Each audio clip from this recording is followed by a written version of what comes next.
It started like a quiet itch on the back of my neck, something you want to brush off and ignore, but it just keeps crawling under your skin. My property was my peace. 12 dusty acres on the edge of Desert Vista Circle. No HOA, no meetings, no color-coded fence mandates. Just my own little rebellion tucked between the cactus and sky with a saltwater pool I built myself and a barbecue zone where the smoke hung heavy on summer nights. Out here, it was all mine until all of a sudden it wasn't. The first hint was laughter floating across the sand one afternoon. I figured it was just neighbors, maybe kids playing on the other side of the fence. But when I looked, I saw them, two teenage girls, maybe 16, bold as brass, cutting right through the edge of my yard. One posed with her back to my pool. The other snapped a photo, both giggling, waving at no one. By the time I made it out there, they were gone. Next day, I found a crushed soda can by my grill, then a greasy paper plate by the sun deck steps. It felt like a trail of breadcrumbs, only leading back to me. Third day, I walked out in the late morning and nearly swallowed my tongue. Two teenage boys sitting in my Adirondack chairs, one thumbing through his phone, the other barefoot with his shoes tossed aside. "Hey," I barked the kind of bark you save for burglars, not guests. "What the hell are you doing here?" They turned, not even startled, like I was the intruder. One shrugged and pointed at the fence. Karen said we could come. "There's a party, right?" It took me a second to even process that. Karen. I knew exactly who they meant. Karen Matthews, the HOA president next door, the unofficial queen of community values. I hadn't seen her in over a year, and I sure as hell hadn't invited anyone over. "What party?" I asked, voice going sharp. "This is private property." The other kid pulled out a printed page, dead serious. "Look, she sent this out. Says community rec area by the pool." He held up a Google Maps screenshot. I stared. There was my house, my pool, big bold tag, community rec area. I snatched the printout, didn't even yell, just pointed at the gate and told them to get out. To their credit, they left without argument, hopped the fence, and disappeared. I locked the gate, slapped on a padlock, and hung a sign, "Private property, no trespassing." Then I went inside, poured a stiff whiskey, and just sat staring at that printout like it was a personal insult to my DNA. Next morning, I get a cream envelope in my mailbox. Desert Vista Circle Homeowners Association. Inside a letter dripping with fake politeness, accusing me of aggressive behavior toward community guests and creating a hostile atmosphere during a sanctioned neighborhood event. I laughed not because it was funny, but because it was absolutely nuts. That's when I realized this wasn't an accident. This was a play for my land dressed up in bureaucracy. First thing, I dig into that map. Pull up Google Maps. Sure enough, my address is stamped Community Rec Area. I submit a correction, upload my deed, flag the location. Then I check the edit history 2 months ago. Someone called Desert Vista HOA official changed the label. I call my lawyer Marshall, who's got the patience of a rattlesnake, in July. He says my land is 100% private, not under HOA. And then he says the words that chill your bones. They're not making a mistake, Kyle. They're laying down a paper trail. That afternoon, a neighbor named Donna, barely knew her, texts me a photo from the HOA bulletin board flyer with my address. My pool extended access area, approved by HOA. Summer, use encouraged. I want to break something, but it gets worse. Social media blows up. Someone posts a photo of my locked gate, whining about neighbors walling themselves off. Then a guy named Todd claims his kids used to swim here every summer. Never met the guy in my life.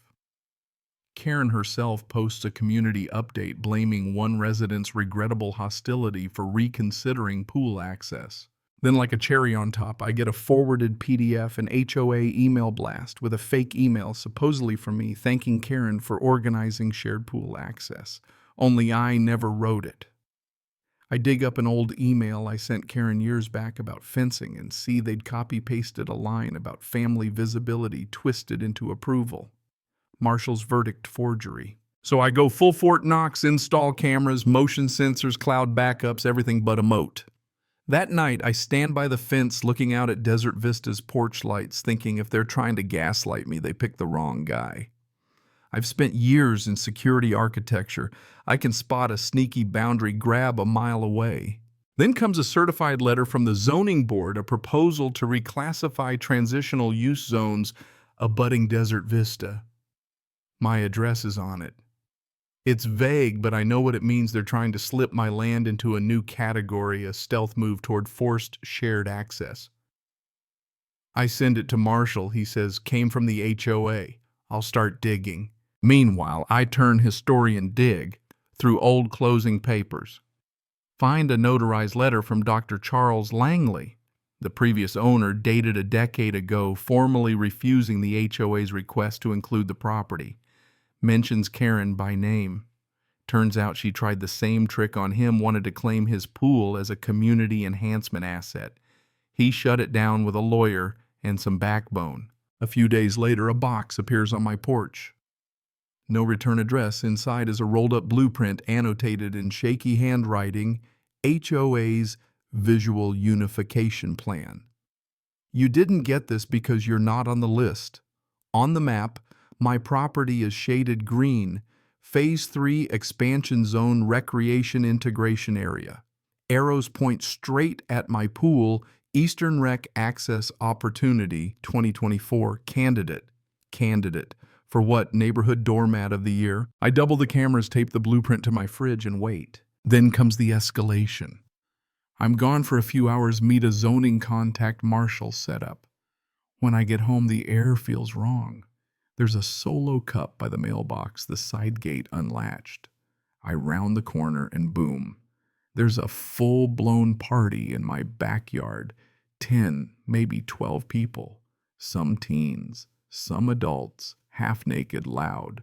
2 in the pool, 1 hooking up a speaker. Coolers dragged over my patio, beer bottles clinking on my stone table. No one even looks embarrassed. One guy waves, "Oh, hey, you must be Kyle." Karen said it was cool. I storm inside, kill the breaker to the pool area, grab my phone, watch from the kitchen as the music dies and the party fizzles. One kid tries my back door. I go outside, voice like a siren. "You are trespassing. Police are on their way. Leave now." Most scatter. One woman grumbles, "You don't have to be such a psycho about it." I just stare her down. That's when I notice a kid on the ground by the pool holding his wrist blood on the tile.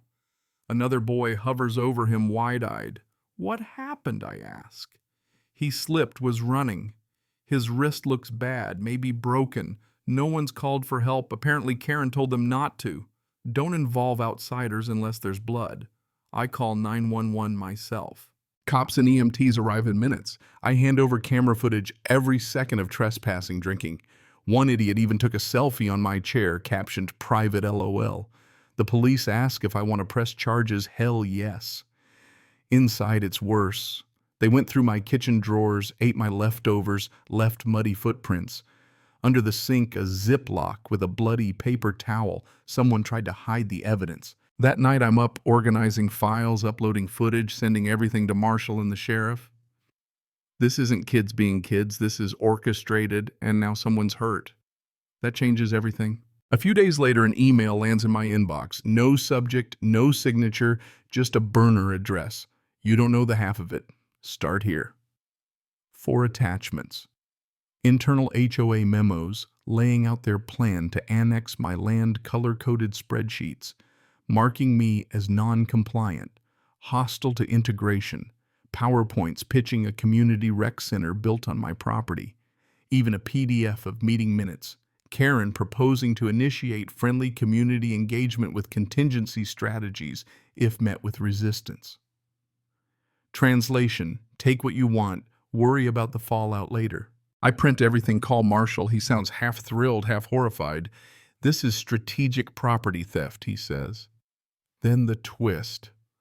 Paul, a mild nervous guy I barely know from the HOA, shows up at my door, glancing over his shoulder. He's done being treasurer, wants out. Hands me a thumb drive with audio of Karen admitting to forging the email laying out how they'd manipulate public records, fake interest petitions, even tells members not to call police during integration events unless someone's dying. I add it all to the police file. Marshall preps the civil suit. Court day comes, and let me tell you, I've never seen a judge look so exhausted. 20 years of HOA nonsense behind her eyes. Karen's lawyer tries to spin community confusion calls. The Google Maps tag a harmless mislabel. Marshall sits there, arms folded, then unleashes hell videos, aerial photos, city records, the forged email voice memos of Karen laughing about optics, internal documents showing plans to absorb my property testimony from Dr. Langley, medical reports on the injured kid. Karen tries to weasel out, admits to reframing emails, says she had to do something because I was ruining the neighborhood spirit. Judge isn't having it, finds her guilty of criminal misrepresentation, trespass, and damages. 8 years, no parole, banned from all HOA roles, and the HOA itself fined $250,000 for aiding and abetting. Forced to send retractions and fix every zoning record. Me, I didn't feel like I'd won a war. I just felt empty, like I'd weathered a hurricane with nothing but stubbornness and spite. But the air cleared. No more strangers at my fence, no more late-night giggles, no more beer cans tossed like insults. I built a higher, stronger fence. Double locks, spotlights, cameras, uploading live to 3 different servers. And my sign, private property. This is not HOA land. Trespassers will be prosecuted. Big, bold, lit by its own spotlight. Now the neighborhood keeps its distance. A realtor tried to buy me out. I quoted him $20 million and an apology letter from every HOA member. He left thirsty.